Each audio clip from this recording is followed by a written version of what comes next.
earmuff, you stay on hard.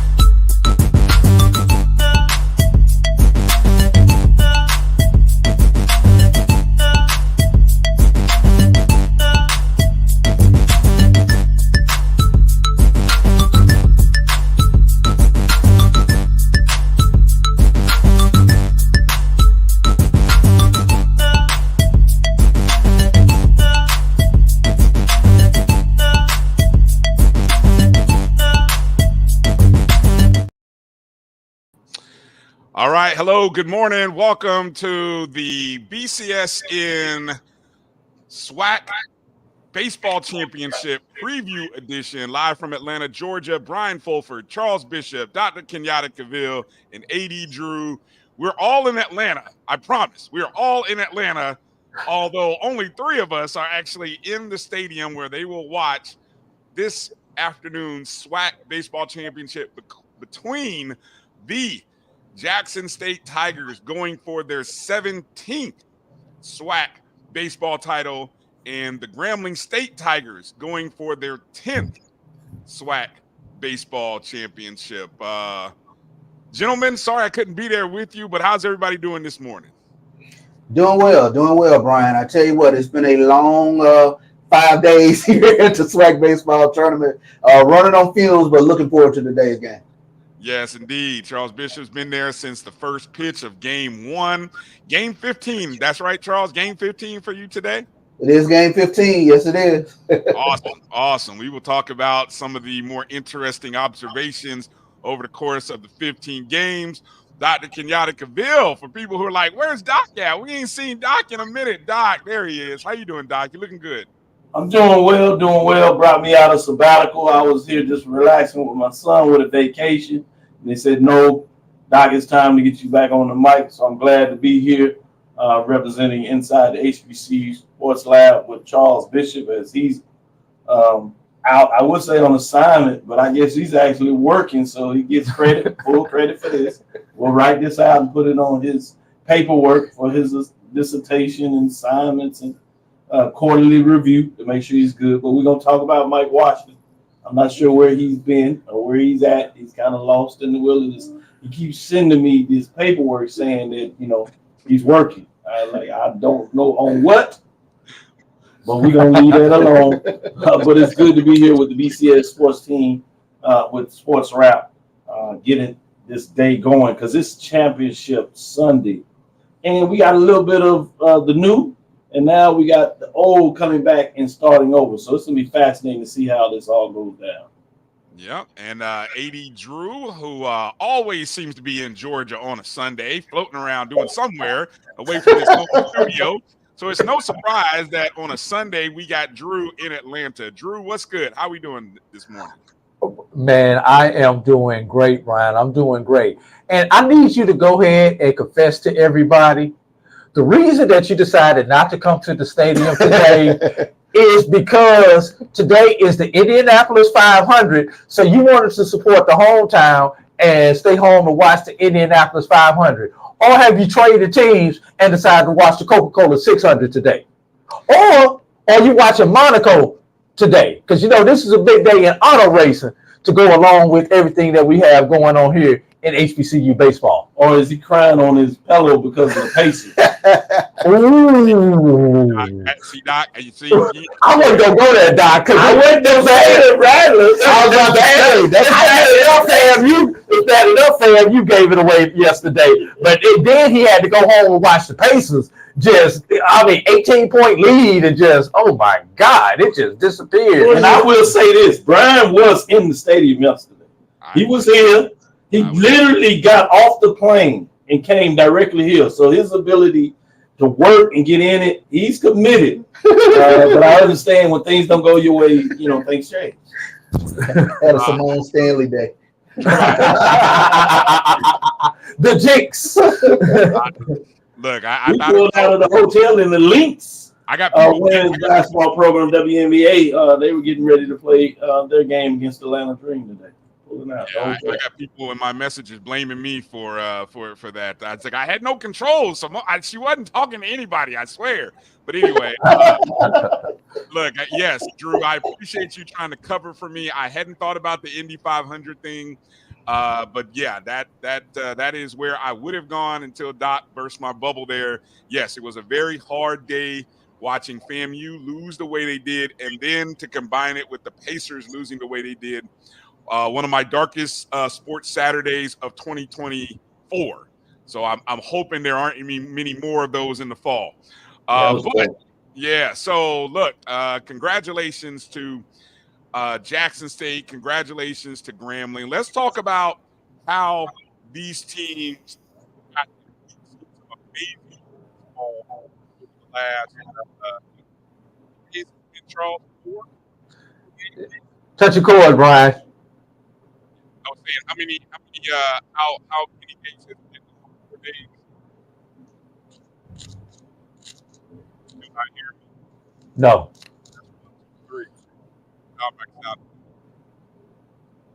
The Gremlin's trying to get you, man. The Gremlin's trying to get you. I know. It seems like you were talking about how did these teams get here. Yes, so I wanted to we kind of go through maybe each bracket and kind of take a look at how we got here. Obviously, we can start with the A bracket as we see it. As you see the Jackson State Tigers moving their way, winning their first 2 games, having to deal with Bethune-Cookman in 3 games. Charles, I'll let you kind of break down what we've seen from bracket A. What's kind of been your impression of Jackson State's run to the championship game? The first thing that jumps out about Jackson State is their team speed, and that was on display early. They put a lot of pressure on defenses, but they came into this tournament, they were hitting the ball, and they jumped all over Texas Southern, jumped all over Prairie View, and it's been the bottom of the order that's been really setting up the top of the order, and the guys right in the meat of things, they've really been moving runners along, but I believe they run ruled Texas Southern. I think, they came back with another powerful game against Prairie View. And then the very interesting thing is the way Bethune-Cookman and Jackson State, they know each other so well. They're mirror images of each other.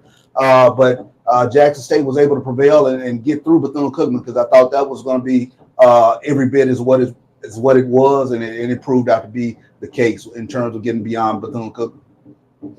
What about you, Doc? Yeah, I think the story of the tournament for me are a couple of things. One, just how big hitting was in this tournament.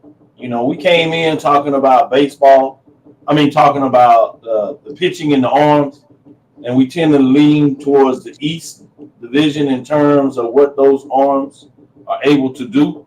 And in a lot of ways, that's why coming into the tournament, you gave the edge to probably FAMU. And then closely behind in a lot of people's eyes is Bethune-Cookman because the depth that they have in the arms, and obviously they can hit the ball. But the ability of Jackson State and Grambling State, for that matter, to really be able to, whenever they may have faltered on the mound, they could hit themselves out of it, whether it was due to the speed and a combination of getting big hits or Grambling being able to do both and add in the long ball and being able to go deep, particularly with Blueford, which I'm sure we'll get in a little more in terms of the tournament he's having. So that's one thing. The other thing is the natural framework that even in the tournament, it seems to get back to a weekend series. Basically get to a championship game, you got to find a way to win either 2 against the team, and whether that is 2 straight, or 2 out of 3, which happened on both sides with Grambling taking 2 out of 3 against FAMU, and then Jackson State taking 2 out of 3 against Bethune-Cookman. So you're going to still have to win a series on the weekend that we're traditionally used to throughout this matchup to get that done. So that's the other thing that kind of stood out to me in terms of this tournament. And then the third factor will be that, as I kind of introduced when I came into the show, is that we're back to the old. Some of the teams that have carried the conference, for a lack of better words. There was a period of time until Texas Southern finally knocked down the door, and then you saw Prairie View, Alcorn get in the mix of Alabama State. And this is pre-expansion. We're literally the only 3 teams when you talk about the SWAC in its current iteration before expansion was Jackson State, Grambling, and Southern, with Southern being the king of the hill. The Yankees, as you talked about the other day. Southern and Yankees. And Jackson State, St. Louis Cardinals. And then you would have to make Grambling the Dodgers. Yep. I like that. I like that. And we'll sneak Prairie View in there with being the Atlanta Braves. That's good or bad. We'll talk about that later. If you're an Atlanta Braves fan, you relate to very interesting.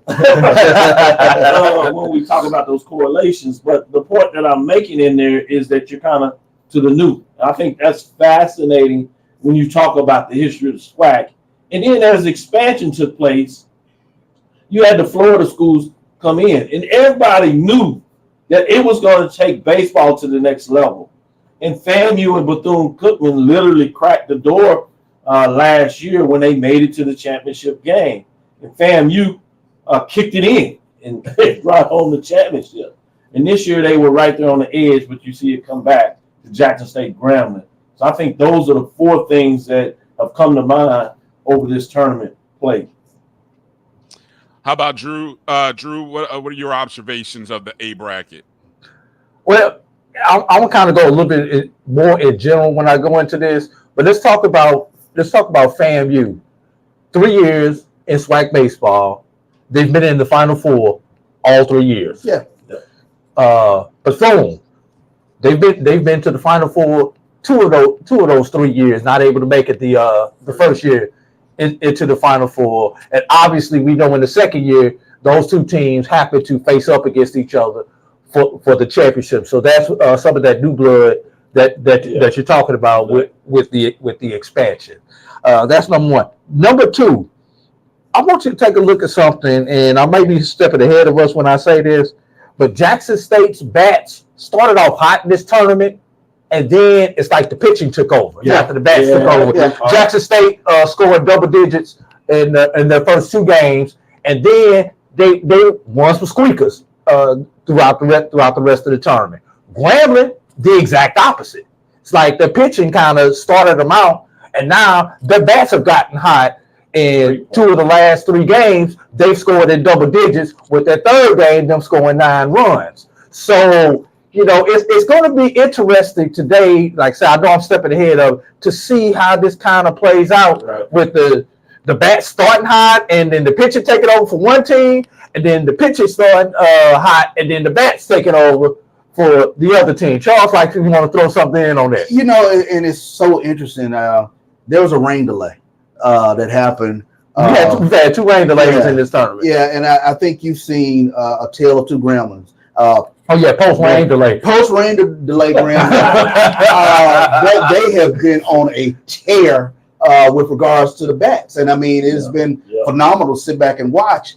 And, one of the things we're saying on the broadcast is, after that rain delay, it's like Grambling got a chance to reset, just remember who they were as a team, and their team prior took over. It's like they washed all their sins away. Yeah, that's what we're talking about. It's like their sins got washed away. So, they have been a different team since that rain delay. And like the top of the order, guys like Cameron Walker, Tiger Borum, and of course Cameron Buford, you can't get them out. I mean, they are as prolific as a 1, 2, 3 as any I've seen in this tournament. Will Cameron Buford get pitched to today? You better not. I wouldn't try.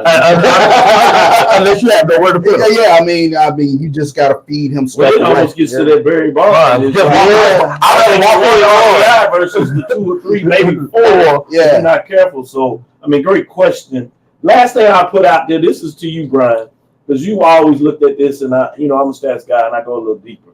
When you talk about the East-West matchups, obviously, one of the things you talked about in the tournament that there'll be a new scheduling format in 2025 where there'll be crossover. Both you and AD have been begging for this in a lot of ways, trying to constructively put it out. Well, it looks like the coaches watched the show and they've been listening. and they finally convinced the ADs, or at least a number of them, to get it passed in the presidents, and in some format, you'll get the crossover. We don't know exactly what that looks like with the number of games head to head. We'll figure that out when it comes out. But I wanted to talk about the East versus the West.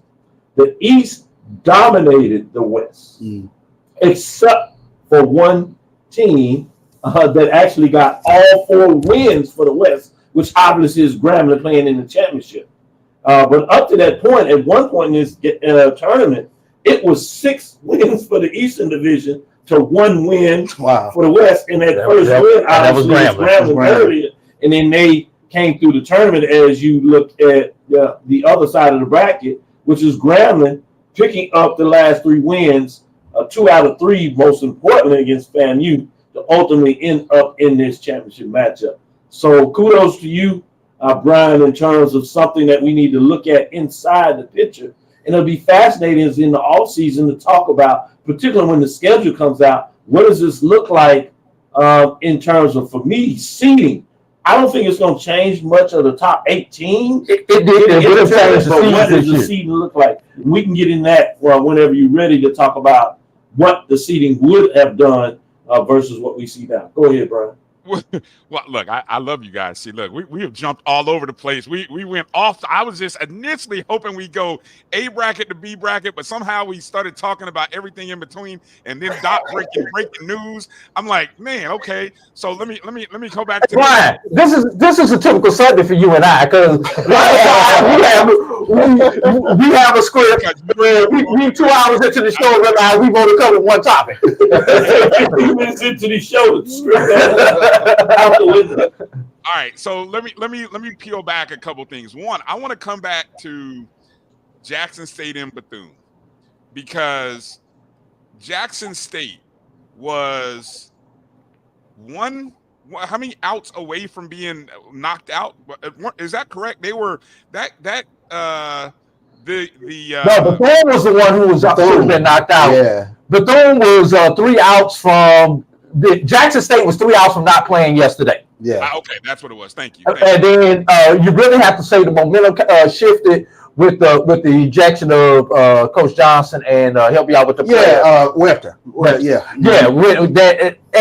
it wasn't that it was a big dramatic shift, but it's like something happened. It was just so minute to the momentum they got. Exactly. That's probably a better way. It paused the momentum that they had versus shifting the momentum. Don't know if the decisions made in the 9th inning would have been any different had Coach Johnson been there making the calls or not. But Bethune was able to come back tied in the 9th and ultimately win it on the walk-off walk in the 10th. Well, the interesting thing, and you talk about that 9th inning, a lot of people texted, the pitching change there, going into the 9th and things of that nature, in terms of, do you stay with the all conference performer and Christian Womble, or do you go to the lefty? They went to the lefty. So you never know how it would have played out if Womble had stayed in, things of that nature. But doesn't the pitching coach control all of that anyway? Or is that Coach Jackson? Because I know he calls the pitches. Well, yeah, the pitch coach does call the pitches, but everything goes through Coach Johnson. So you just never know how that might have been a shift or a deflator or whatever the case might be. Absolutely. When especially when we talk about like us sideline coaches. Hindsight is 2020. We always go. If he goes and it works out, you'd be like, "Oh, brilliant move." If it doesn't, you'd be like, "Why did you make that move?" And speaking of sideline coaches, how many times with each of these teams that we've seen here, why did they pitch to him? Why did they not walk him? And there's been at least one player on every team that sitting up in that press room that we have said, why did they pitch to him? Be it a hit or be it the long fly. So we will address that elephant in the room that Drew just brought up. I'm still don't ever say I don't give love and credit to Jackson State, because here I am. I'm still going back to Jackson State again and overcoming that. Whether you want to call it a collapse, whether you want to call it the whatever you want to call it, where a game just kind of fell apart. You know, your coach gets ejected, the coach gets ejected, the player gets ejected, and they just come back the next day, regroup, reset, and get a big win. I thought that was huge for Jackson State. Again, Jackson State, who started off really well, 2-0 to start. That was huge. Yesterday's win was huge for Jackson State. But I think the thing, and one of the great things about being embedded with each coach's dugouts is you get so much insight because you build a rapport and they start talking to you. And one thing that everybody has said, a SWAC baseball game is never over until the last 3 outs are made in the ninth inning, and that's just the way it plays out. And these guys, they're sitting on the edge of their seats literally until you get the last out. Yeah, because yesterday we saw a Tuesday night softball game at the Industrial League breakout between FAMU and Grambling State. I mean, it was like every time somebody scored, it was always 3 runs. It was like, okay, get a man on, boom. You know how you got a 4 home run limit? Boom, let's hit my home run now. Well, you know, and the funny thing is, like, you don't normally use this term in baseball, but it was a game of runs. Exactly. And I said that, it was like, you know, you never knew what was about to happen, you know? Yeah, you would think somebody would get the major momentum, take control, and you look up and the other team would fight back and even that control or get the momentum themselves. And so it was a heavyweight fight. I mean, you start out in the first inning in top where Grambling puts up 3, and you're like, oh, bats. And I think they hit. I had notes then that they had 5 hits to score those 3 runs and left the bases loaded. Yeah. Then you go to the bottom. You get 3 runs on 1 hit. Yeah, 1 hit, but they get the 3 runs to tie it up, and you're like, oh, it's gonna be one of those guys. And so just in case anybody missed where Doc transitioned to, of course, yesterday, we had 2, I guess we can call the semifinal games, 2 of them. Yep. Jackson State over Bethune, and then Grambling and FAMU. I'd say one thing, and I'm gonna make this very brief, and then I'm gonna talk more about Grambling. This is a rivalry. I heard a lot of debate on the TV broadcast about whether FAMU and Grambling was a rivalry, and I know FAMU had owned that series, but this is officially now a rivalry as Grambling with winning 2 of the last 3 games, and really in the season splitting. I mean, if you think back to the regular season, they played 3 times. They played 3 times during the regular season. Every game was a 1-run game. And what did I say, Drew? I said, don't sleep on the fact that had happened, right? And so what do you get? Even though you beat Grambling the first time, boom. Then, so Grambling, that is a rivalry. That's all I'll say there. Congratulations to Grambling. But Brian, when doesn't FAMU interject themselves into somebody's rivalry? Like that, like they're rival for, you know, whomever. I don't care whether it's football, basketball, baseball. Now Grambling comes up with a rivalry in baseball. Let's stop right there. FAMU has to win before we can have a rival in basketball. Okay. Now football and baseball, I give it to you. Basketball, we got to get That's pretty good. And interesting, all those games have been basically in Atlanta. Yes. You know. Yes. So this is our first SWAC rival is Grambling. I will flat out say it because it's in Atlanta. So, you know, that's great. But the fact that Grambling State has had to win 2 games to get to the championship in the most dramatic, unbelievable fashion, right, at least for non-Grambling State fans, is unbelievable. If you're a baseball fan, you just know how the baseball gods work. But the Alabama State game, unbelievable. They win 11 to 10, I believe. What was it? A 3-run shot or 3 runs scored? 3-run shot, RBI, home run. Drama. And then Buford. For it to happen again. I mean, talk about Grambling and what I don't know. You know, I heard you guys talk about Buford being, I don't know if they have a tournament most outstanding player, but he sure should be in running. Oh, he's certainly in the running. This is one of the few occasions. I know they don't do this anymore, but I think, you know, just as a media person, and we can put this out there, this is one of the few times where you could make the argument regardless if Grambling wins or not, that he could be an MVP, MOP of this tournament in terms of his batting percentage, what he does, and his play at third. He's been tremendous on the field in terms of his defensive presence. But every time they need him to get a big hit, to push the game out of control or to get themselves back into it. I mean, against Alabama State, another fierce matchup when it looked like Alabama State was getting back to what we saw them last year. And I know regular season, you kind of questioned, much like Southern, kind of up and down. And you were like, can they get hot? Well, they seemed like they were getting some momentum. And in that game, what you saw against FAMU yesterday, he did against Alabama State. And we're in the media room again, in the suites for me, and Granger came up and talked about that. That's the AD of Texas Southern University. We sitting up there, and he said, "Is that your guy?" I said, "Yeah, that's beautiful." He said, "Don't pitch to him."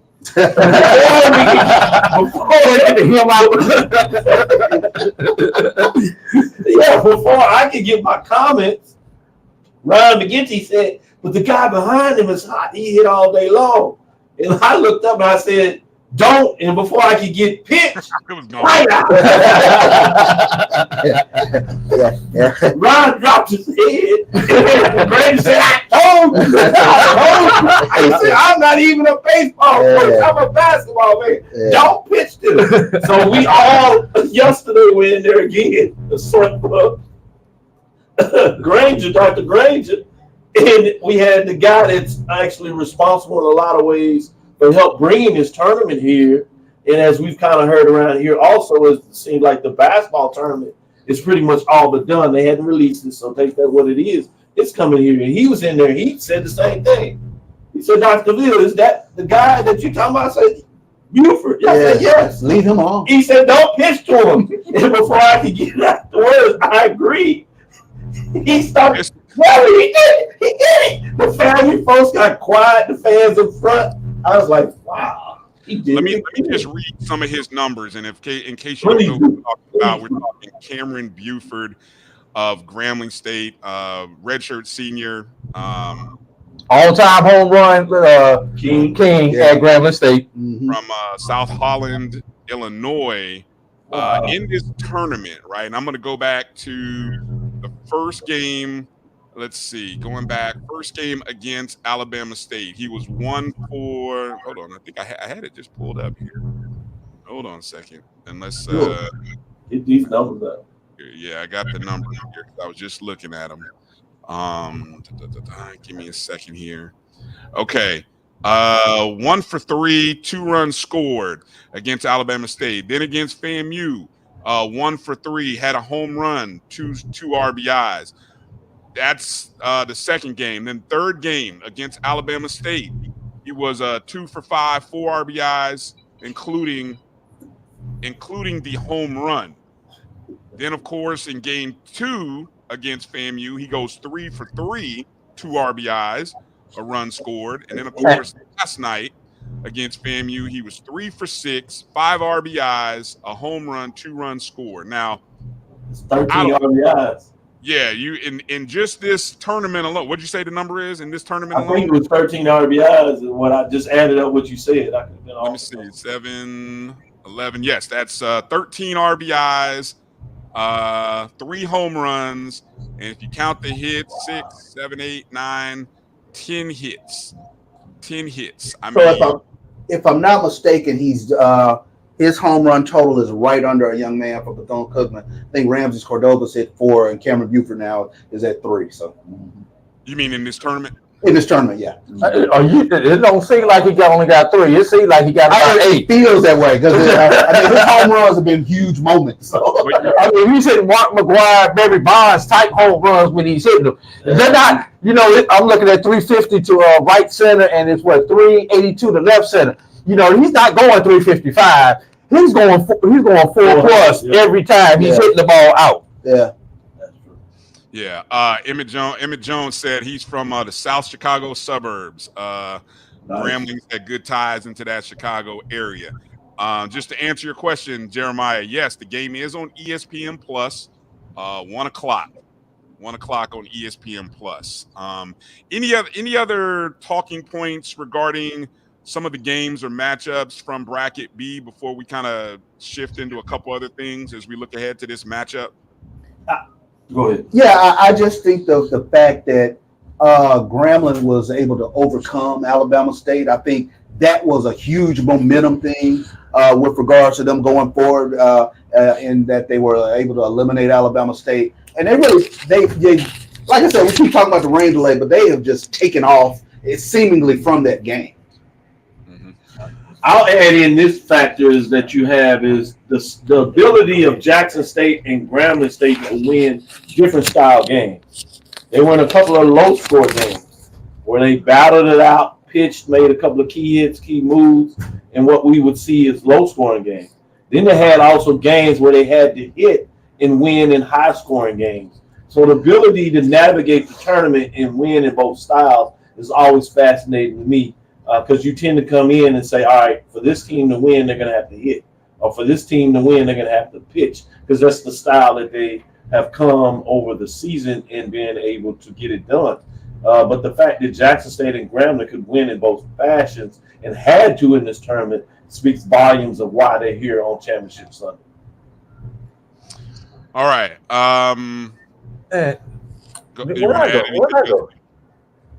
Just start talking. It'll shift. Now I'm trying to see how I disappeared off the screen. It shifts automatically. Oh, got you. It focuses on the mic. I got you. Anyway, one thing that I was going to bring up is, 50 is the number to look at today. 30 to 50. That's the pitch. If your first pitch today can get you about 50 pitches, and what inning are you in when they get to that 50? Then can you get 30 out of number 2, whoever the number 2 person comes to the mound? Okay. Then after that, It's a how many you got in your arm? Can you get an out? Can you give me 15? Can you give me? Look, I just need you to get this one lefty out, or I just need you to get this one righty out. That's what I need you to look at and focus on. I think 50. Both these starters, because we still don't know who's starting today. Correct me if I'm wrong. So can we get 50 out of any of these starters today before these coaches have to pull them? And then, somebody might be the rubber man. You might be able to see somebody go 75, 80. If somebody's able to get in 75, 80 pitches, well, that team should be set up for success. And I think that was a number I was more so looking at with regards to today, because obviously this is the last game of the tournament. You're down in terms of arms. Who's a little more down than the other? Yeah. One of the things I was looking at was Garrett Vanderventer, who pitched a couple of days ago for Jackson State against Bethune-Cookman. He went pretty deep into that ball game, and just from looking at that ball game, he might have saved Jackson State's bullpen a little bit more on the backside than Grambling's bullpen. So that's something that I'm a little concerned about with regards to where Grambling is with regards to their pitching depth. And I'll give you one other thing that I noticed yesterday last 2 days with these two teams. It's like as they were making the pitcher change, whoever came out of the bullpen, they got their first batter. They may have gotten out their inning, but once they went back to the dugout and came back out, it's like their arms died real fast, and you had to go get them. And I think coaches were just kind of getting into it. Okay, give me 2-3 outs. Now let me get somebody fresh and get 10, 15 pitches out of them. Get these 2 outs out of them. Wait, hold on. Let me ask this. You guys are talking about guys going. Grambling used 7. How many pitchers did Grambling use yesterday? It was about 7. It was like 7 of them. I mean, Coach Bear used everybody he could to win that game, and I think he finally found somebody, late or in the middle. 7 pitches. Yeah, he used 7 pitchers yesterday. I mean, nobody had more than 2 innings. Yeah, exactly. So I don't know. I had heard that Grambling's got a couple guys who have thrown at least 300 pitches in this tournament. Maybe the arm availability is going to be interesting.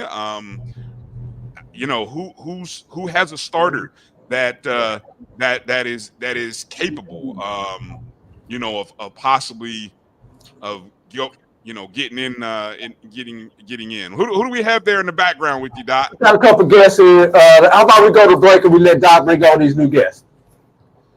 All right, sounds good. Again, just reminding everybody, SWAC championship game between Jackson State and Grambling is 1:00 Eastern on ESPN Plus. So we're going to take a short break, come back, and find out who we've got in the booth live from Rush Chandler Stadium on the campus of Georgia Tech. If you're in the area, make your way out. Make your way out to Blue Bloods in the SWAC. Are going to be battling for a championship this afternoon. You want to be in the house for this. You're watching the BCSN, our live SWAC pregame show. We'll be back in just a moment. The Cavil Group is a Florida-based marketing and training consulting firm. We help businesses communicate to their target audience and engage them in conversation. We also help to expand their audiences, which will ultimately result in growth for those organizations. In addition to being a certified constant contact specialist, my colleagues and I are also certified in John Maxwell Leadership Principles. We use these proven principles to conduct workshops, training, and private coaching sessions for individuals and companies looking to take things to the next level. Contact us to schedule a free consultation. Issues today, don't delay, call Cavil.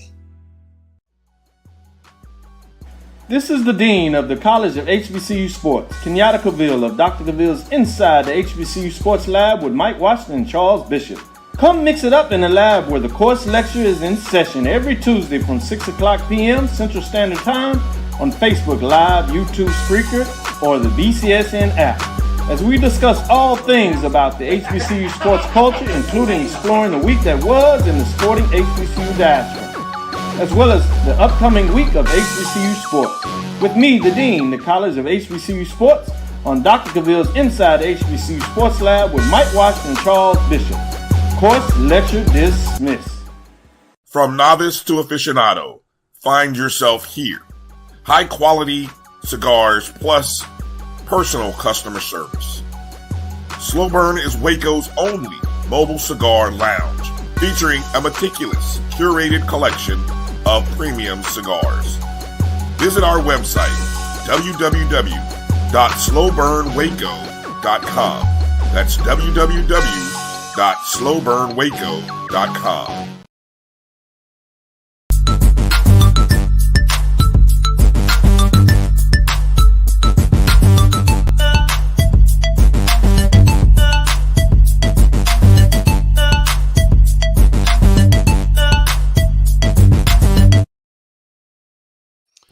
All right, welcome back to the BCSN SWAC Baseball pre-show. Bryan Fulford and Charles, Doc, AD, and looks like you got a special guest there with you, Doc. Who is that? Who is that rattler there? Oh, we got a rattler and a tiger there. Who you got here? Yeah, I brought in the heavy hitters, as you would say. I have one other than Bobby Sewell over at Florida A&M University, big-time baseball fan, athletics fan, and a FAMU in a lot of different ways and gets the work done. Obviously, take care of business in Atlanta. Then we have the VP of Athletics over here, Dr. Travion Scott, getting it done for Grambling, having a strong athletic year. You know, I do my top 5 ADs, and you wasn't in there last year. You were right there on 6, but I think you're trying to find a way to maybe drop to number 1. You that high on the list? Yes, sir. It's not you. I'll sign it out there. You speak for yourself. We'll do it up there and do your accolades. Okay. But in all seriousness, what you've done to rebuild a proud program across the board in most sports, obviously you had to change in football and see what that looks like, but a lot of excitement there for a lot of people. But this year was a great year. The men's basketball program got over the hump, cut down the nets. Obviously, this is a program with an NIA championship. People forget that. Right. But in terms of NCAA, your men's program got to the tournament. I know that had to be exciting for a lot of people. But you are the architect at the time that it's got done. Talk a little bit about that. Well, I like to say I am. I mean, the reality of it is it's a group effort. And I think that the biggest thing for us in our department is that we stress two things, family and culture. And the reason why is because family sticks together and culture never graduates, right? So, you know, Coach Jackson, Dante Jackson on the men's basketball side has been a good coach for a long time. You know, he didn't hit his head and decide he wanted to coach last year when he split the regular season championship. You know, but my job is to be able to provide the resources and be able to assist along the way, and those support services that our sports need to go from good to great. And we have that conversation very often. You know, so Coach Jackson and his team did an outstanding job, you know, with the process of building to what you saw in the first four and then in the round of 64 versus a very good national runner-up team in Purdue. But hey, listen, look, we've done a great job across the board.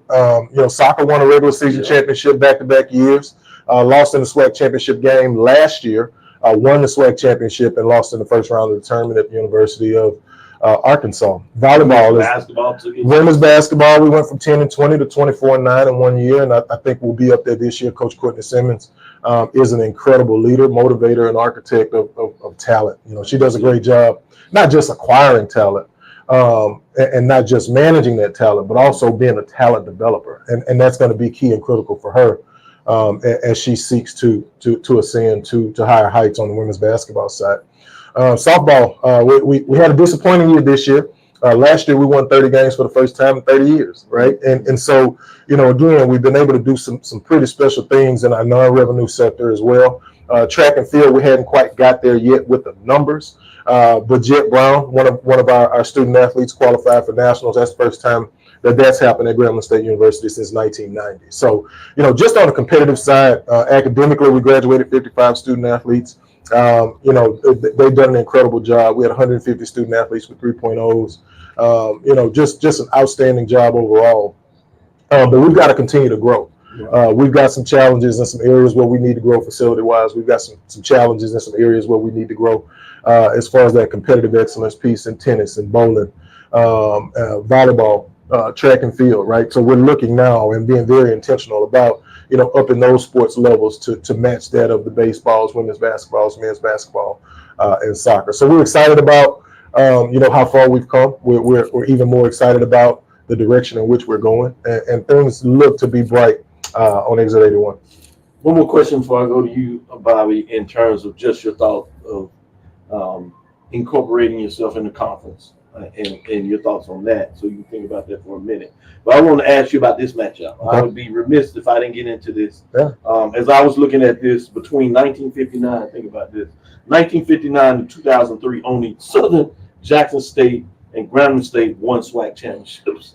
It was a three-dog race during that time. The league office itself has even been known to refer to these schools as the Big Three. However, since 2004, though, 7 programs have won championships, suggesting greater competitiveness in the league. A lot of that has to do, obviously, with the expansion of FAMU and Bethune-Cookman.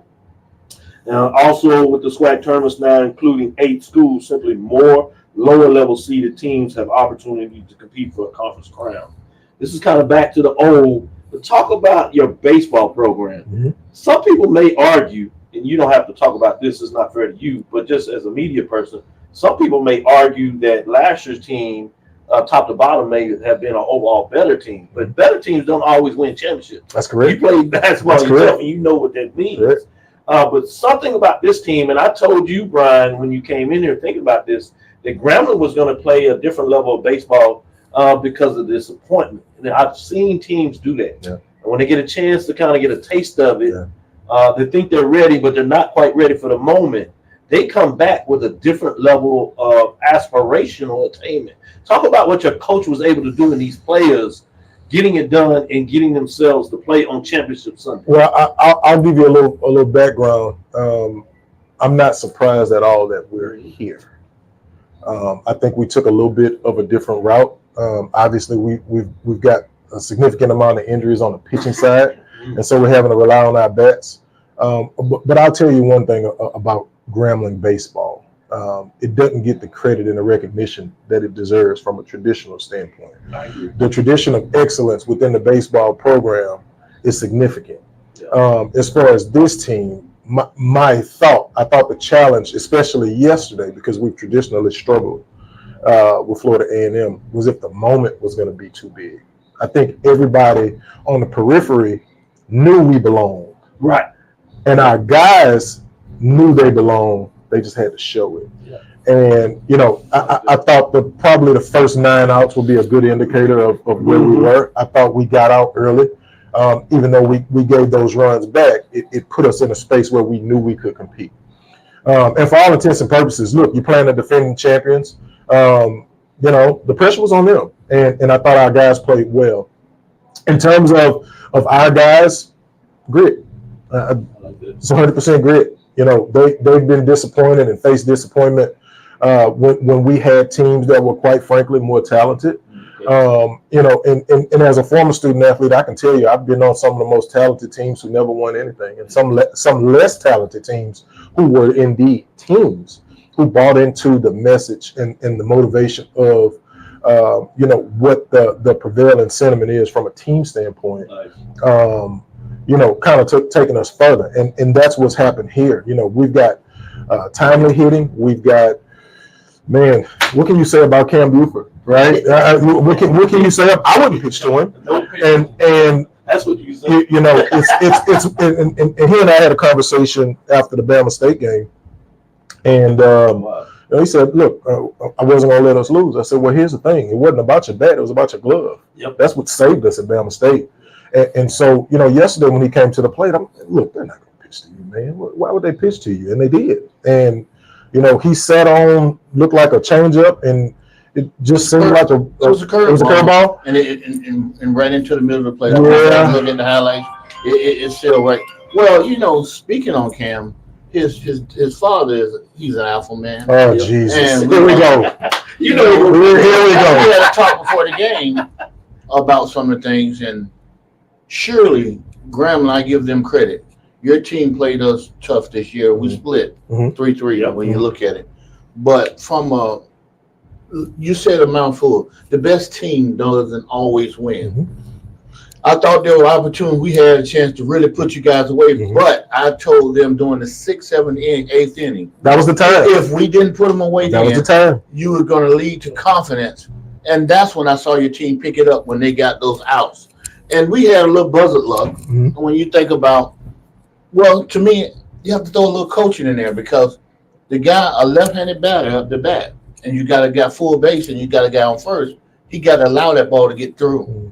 He's got to be watching. He got to be taught to know that on a hard hit, it's coming that way. So you got to be alert and be, as you run, allow the ball to get through, because that was big. You know, and then there was another instance where we had a line drive hit that went through the infield in the air. Our third base runner should have never left the bag, because there was another opportunity there to easily put you guys away.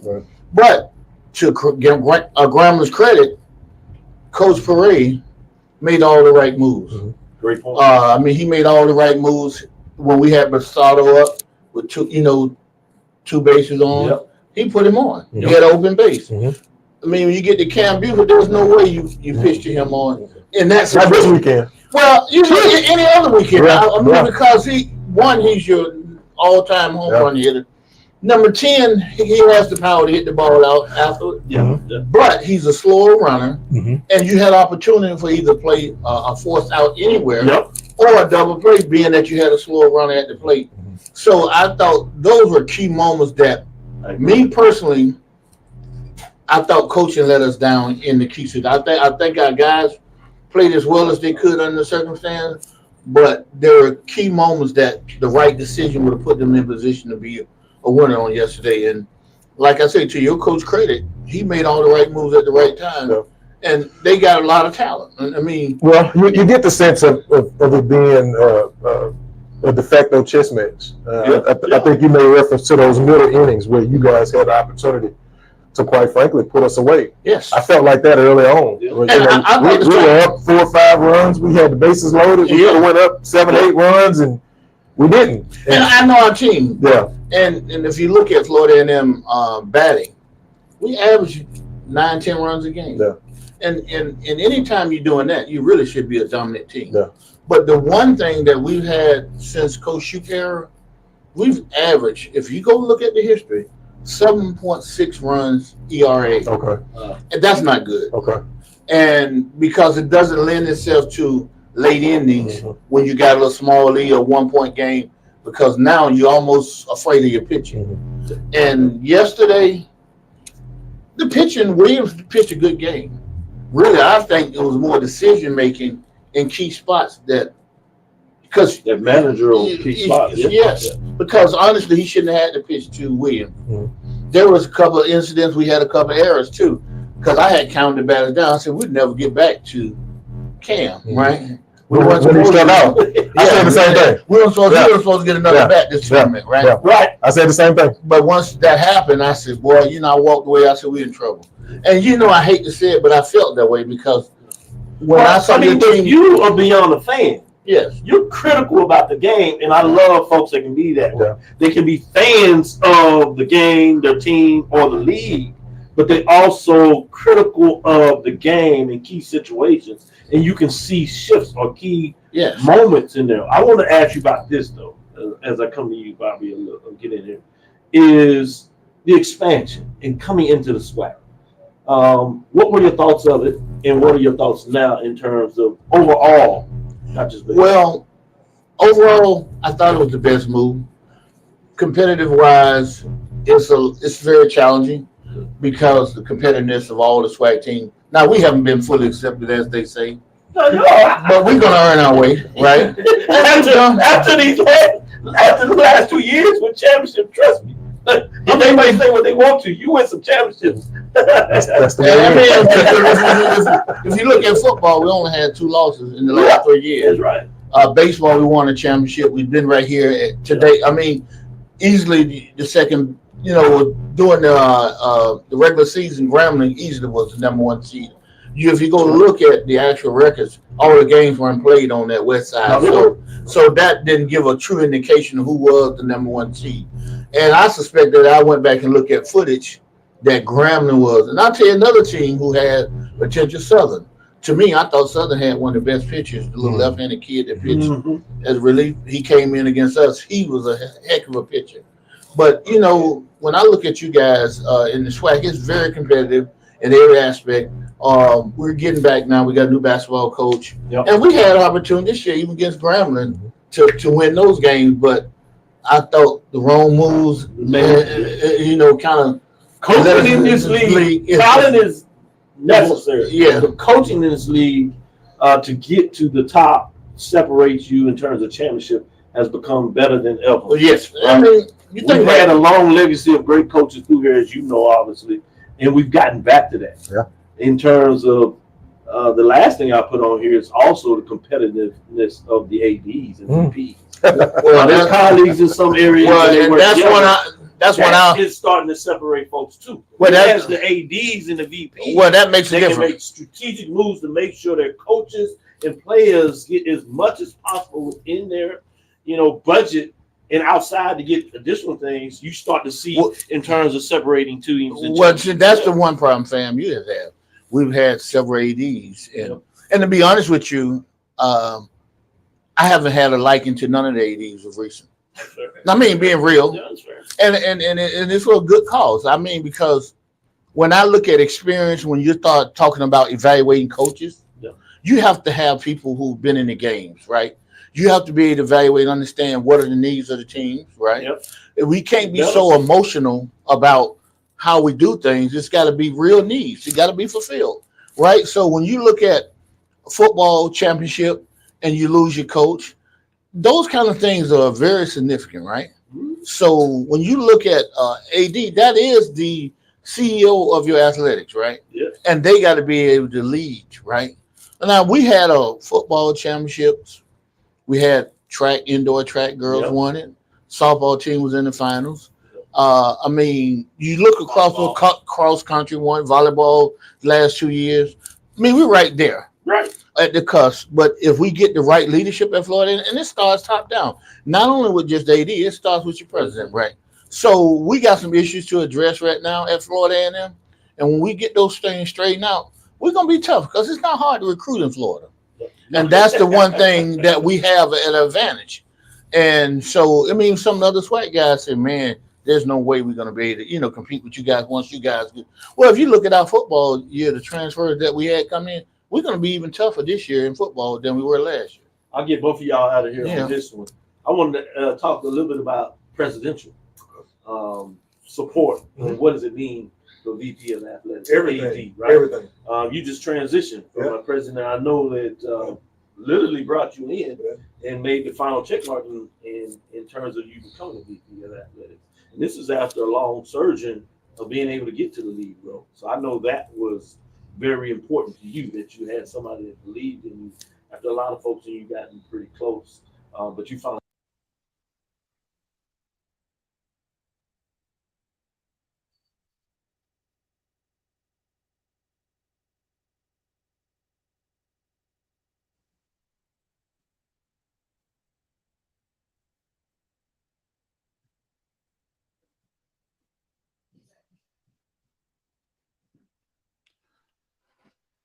Hello, Doc.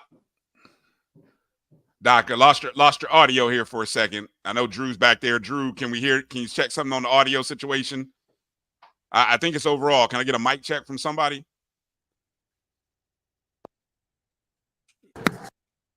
Hold on. Nah, Drew, not hearing anything. Lost there. Hold on, wait a second. Mic check 1 2. Yep, I got it now. Now we got it. Now we got it. Let me follow up with that question. Yeah, finish up with your question there and what you were saying, Doc, because I think we Yeah, lost. we'll transition back out of that. I was in the middle of asking the question in terms of leadership as we got through that, and not just from an AD or VP position, but in terms of a president or chancellor. Obviously, I was saying that you came in and got your nod about moving in terms of being deputy and second in charge to actually leading the program. A lot of that was because of President Gallo with Grambling State. He's transitioned into a Louisiana role in terms of multiple schools, which is significant that we have presidents in the SWAC that had the ability to make that move. But talk about, is it important to have this support from a president chancellor? If it is, how much? Scribble. I think, President Gallo's influence, the leadership, in 7 years.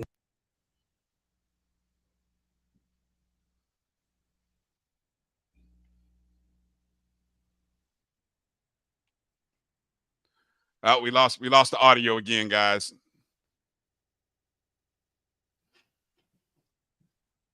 Sorry about that, guys. You're watching our live audio issues. It happens sometimes when you do things live. Let's see. We'll get it here squared away. Still not hearing anything. It's faint. I mean, I'm not hearing much. We'll kind of pause here because we're getting ready for the game. The guys out here warming up, and with that, I'll give you a final thoughts in terms of just, as you were saying, how important it was. You were right in the middle of it. It's critical. Yeah, it's critical. I think.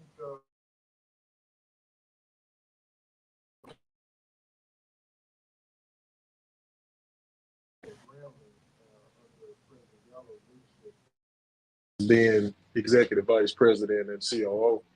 Now that doesn't mean he's President Gallo. He's President LaMelle, but he is every bit involved in every process, and every bit as supportive, to the Department of Athletics as President Gallo was as the president and still is as the president and CEO of the University of Louisiana system. So, our meetings have been great. President LaMelle's foresight is amazing. The way he approaches things, both of us, share, in our love and appreciation for data and making data-driven decisions.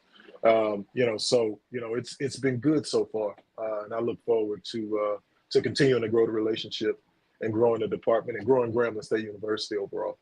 Well, I'm going to say congratulations on what you've done thus far. I know there's more to come, but I also want to say thank you in terms of allowing me to ask tough questions in terms of that, and they're not always on the mic.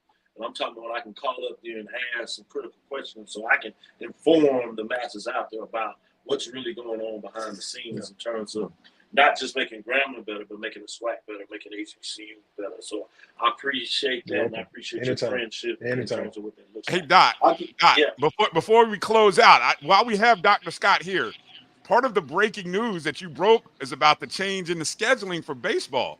Can we ask, I don't know if it's unofficially, can we ask Dr. Scott this or? Yeah, let us know whether you can Okay. Well, but we got to ask because, we broke no, that. I'm saying you're supposed to ask. Okay. So, I mean, Dr. Scott, can you share any insights on the format change for baseball in that next year? It looks like more teams will get an opportunity to play each other, and every team will get to play 10 of the 11 opponents in at least one 3-game series. Doc, I got to hit you with this because somebody brought this up. We always talk about cost and the cost analysis and that potentially preventing something like that from happening. So I'd love to hear from Dr. Scott maybe what changed in the mindset or the thinking among ADs or coaches. Well, it's time to grow. Money can't always be the problem. I'm talking about President Gallo, and he would always talk about in his days in the Louisiana legislature when we asked questions, or a senator would come up to him and he'd say the answer is money. Now, what's the question, right? And so, we've got to continue to grow as a league. Those certain financial questions are still going to be prevalent. We won't avoid those. I'll just tell you my concern from a travel standpoint. I'll give you an example. I'm in rural North Louisiana. Everything for me is 2 flights, right? It's either to Atlanta or Dallas to Orlando, and then a drive to Daytona, for example, or it's a drive to Jackson to fly, or right. So it's any one of those variations. My worry and my concern is that if we fly to Bethune-Cookman and it rains out, I'm not coming back to Bethune-Cookman, right? But I think. So how do you deal with the right? So we've got to manage and be able to address those questions. But by and large, I think it's time, right? I mean, if we need to continue to grow as a league. I think it's a model for us. With the challenge I just outlined, notwithstanding, is a good one. I think we should play Bethune-Cookman more. We should play Florida A&M more. We should play Alabama State more. We've never probably hadn't played Alabama A&M since I've been here, right? And so when you get to a tournament, you're less familiar with those teams, and it kind of catches you off guard. So I look forward to it. I think it's a good time and a great opportunity to make the move. I think from a structural standpoint, we probably need to iron some things out and unpack some things just to be sure, on what we do as far as supporting playing these teams. And by that, I mean, do we go from 80% now to 100%? Do we go from 80% to 90% of games played? So those are the questions that still have to be asked and answered. But I think by and large, it's come time now to compete across the league, from Texas all the way to Florida. Well, since you mentioned money, right? Mm-hmm. What do you think the effects of this recent settlement with the NCAA? How would that affect FCS versus FBS? I think it's going to create a divide between the haves and the have-nots. And it's great. Yeah, and if you look at the tiers, I mean, it's a lot of Power 5 schools that, now are tier 2, tier 3, right? We're at Georgia Tech right now. And I think, with all of the bells and whistles of downtown Atlanta and, billion-dollar endowments, I think they're tier 3, right? And so there's a bigger caveat now between a Georgia Tech and maybe a LSU, for example, or Ohio State, for example, or Florida. Florida State. They're separating not only from us, but it's separating from each other. Yeah. I fully expect, the federal government to step in and try to regulate it. Okay. With all of the different, state legislators and different rules in every state, which, to be honest, benefits the state institutions. But how does that, affect the athletes? When you're looking at talking about the university being to pay the athletes now, I mean, come on, we have struggling meeting the bills that we need to pay now. We can't even get in call situations. Well, I'm gonna be honest with you, and I've got quite a few friends at the Power 5 level, and they're scared to death because now it's putting more pressure on their overall budget. It's putting more pressure on their development folks who now doesn't have the responsibility of just raising $20 million. Now you forecasting out what it's going to cost to be able to pay your student athletes. Another 20. It's another. Because of sports, that's why you're going to have a problem because you got the general thing that you have to be, non-revenue making sports, like a baseball, tennis. Well, I'll be honest with you. The minimum for Division I is 14 sports, and obviously you got to have some proportionality across the board in terms of gender equity in Title IX. And so the sports that are going to be most adversely affected is baseball. Yeah, and the reason is because it represents 30 to 40 student athletes, and they're males, right? So the balancing act of female sports, the scales are kind of tipped a little bit because football is such a large roster composition. We saw that during COVID, right? A lot of other student athletes and other sports complain about why the football athletes get what they get. But when COVID went down and there was no football, there's no revenue. Everybody got cut. That's right. A lot of people lost scholarships. That's right. So, we got major issues. Right. So we got a lot of things to deal with moving forward. Let me ask you this last one back to baseball in terms of that. Can you provide us anticipation when we'll get some word about the scheduling? Because I know some of this still has to be hashed out. Without certainty, I would guess summer meetings. Okay. We would have some additional discussions, and if not, in terms of having a model, at least a discussion that would dictate what the model looks like moving forward. As soon as you get that, let me know. Okay. We'll see if we can come on and talk about that, because I'm sure, as you know, the baseball fans in terms of SWAC are here, and people might not realize how much energy is involved in baseball. Yeah. Obviously, a lot of folks' hearts in football, Yeah. no question about that. Basketball does what it does, both men's and women's. But baseball and softball has a lot of energy and a lot of impact. So there are a lot of fans that are hungry for that information. So we'd love to be able to get it to it. Bryan, any last thing that you want to get out of here? No, just want to say thank you for your time, Dr. Scott. I'll be rooting for Grambling. I'd rather lose to the champions than to see Jackson State win. So, I mean, I'm sorry. I wasn't supposed to say that out loud. I appreciate the support nonetheless.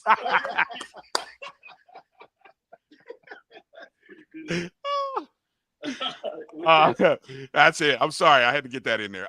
Any final, do we want to close out, Doc and Drew, or do we want to kind of, I know time is tight.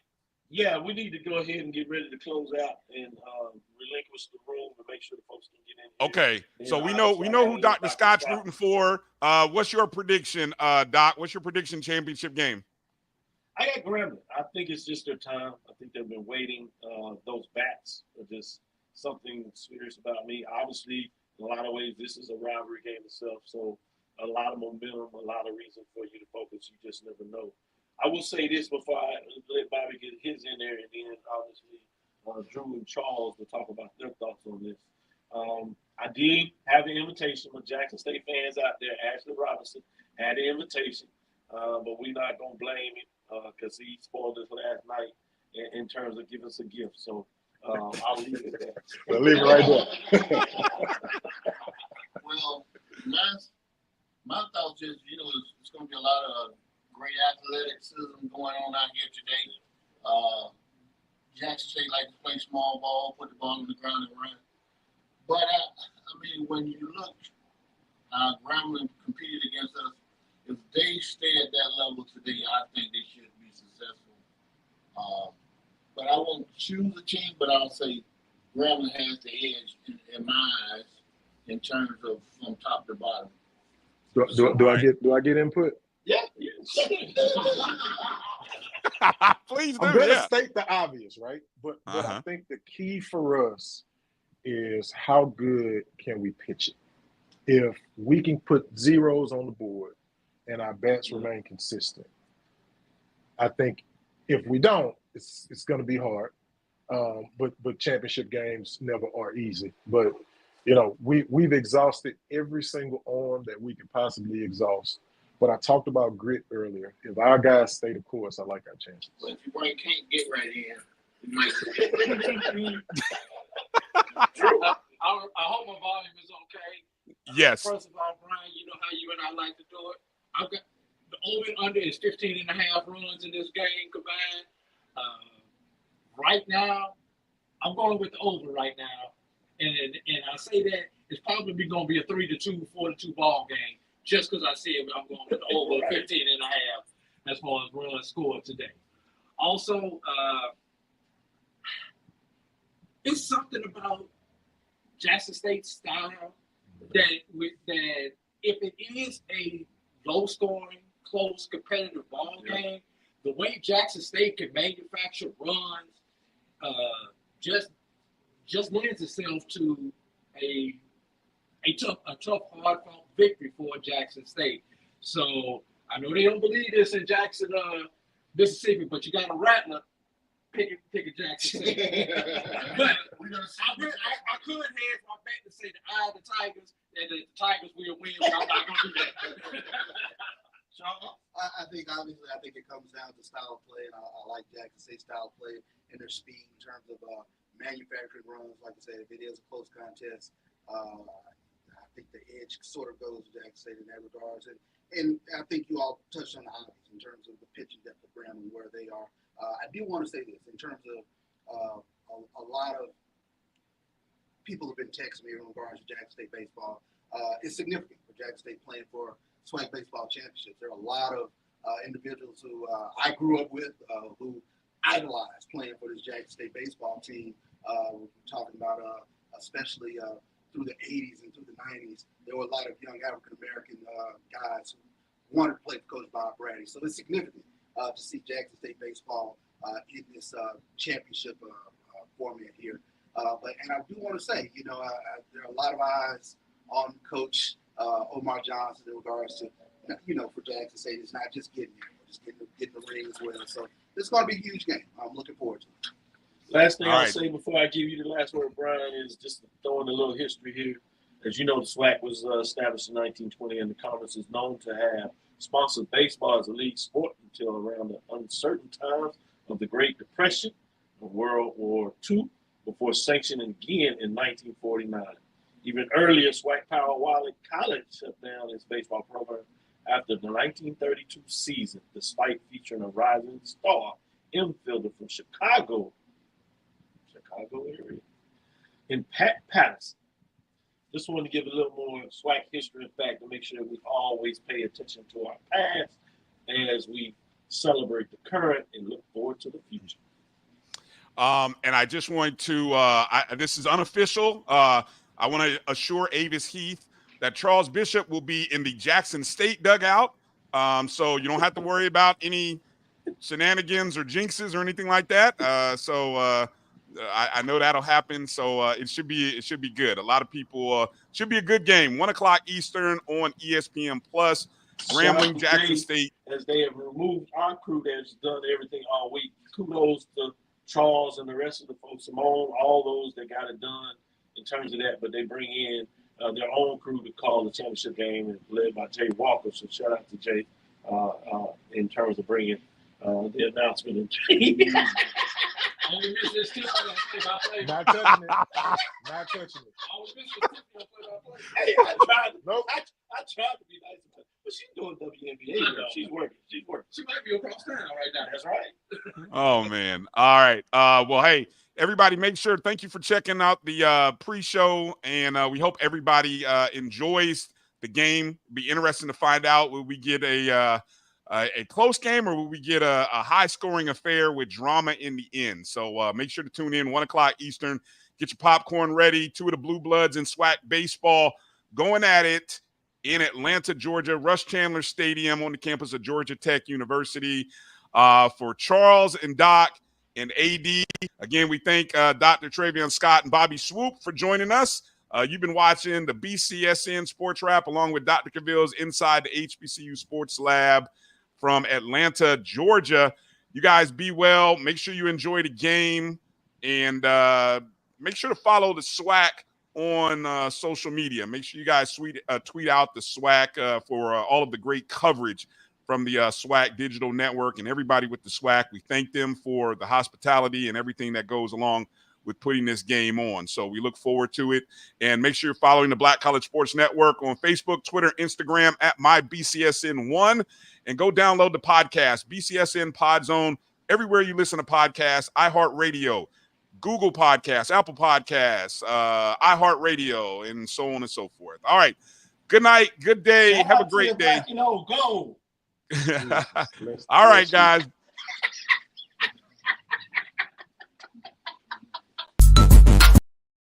But earmuff, you stay on hard.